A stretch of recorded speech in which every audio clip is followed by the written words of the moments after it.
Poem links tariffs, trade, and Taylor Swift.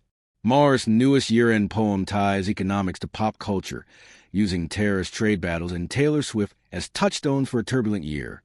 The work arrives as leaders debate import costs, companies recast supply chains, and fans track one of music's most powerful brands. The poem's blend of policy and stardom raises a simple question. What defined a year more, market forces or mass appeal? Context: policy fights meet pop phenomenon. Tariffs return to center stage as governments weighed domestic jobs against consumer prices. Import taxes change buying patterns and tested alliances. Businesses hedge with new sourcing plans and freight routes.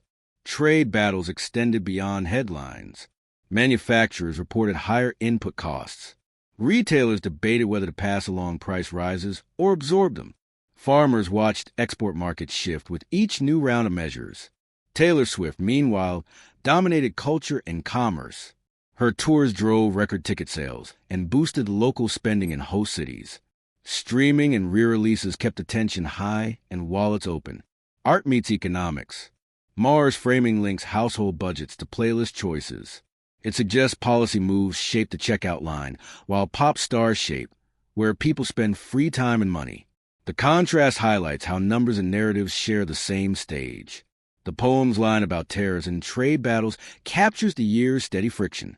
Its nod to another T, Taylor Swift, points to a cultural constant with measurable effects. The pairing invites readers to weigh political heat against entertainment's staying power. How tariffs land at street level. Tariffs can raise costs on imported goods, from electronics to apparel. That can push prices higher for consumers. Exporters also face retaliation, which can cut sales abroad. Supporters argue tariffs protect strategic industries and rebuild capacity. They say short-term pain can shield long-term jobs. Critics counter that broad duties act like a tax on families and small firms. In this frame, Mawer's poem reads like a ledger. One column tracks policy and prices. The other tallies cultural spending that people still prioritize, even under pressure. The Taylor Swift effect. Swift's year reinforced the economic pull of a major tour. Hotels, restaurants, and transit systems saw surges during show weekends. Local officials courted tour stops with a bump in revenue. Merchandise, streaming, and re-recorded albums kept the flywheel spinning between shows. Fans formed travel plans around concert dates, creating pop-up economies in city after city.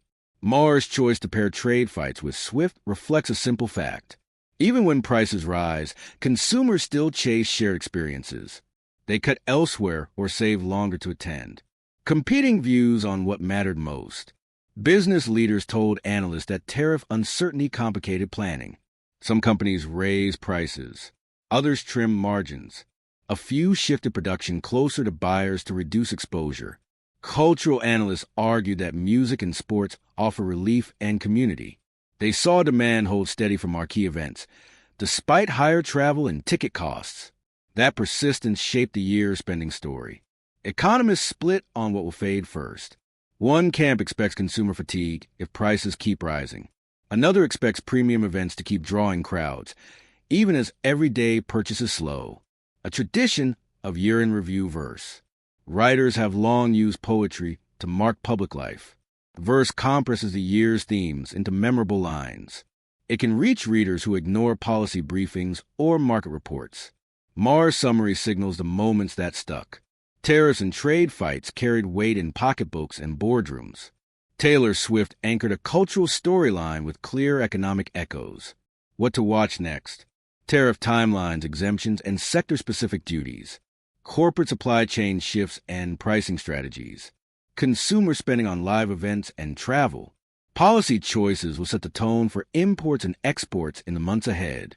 Central banks will watch how prices respond. Cities will continue to court touring acts for short bursts of growth. Mawer's poem offers a compact ledger of the year. It pairs the cost of confrontation with the pull of a shared chorus. The coming year will test which force holds stronger sway, the price of the register or the urge to join the crowd.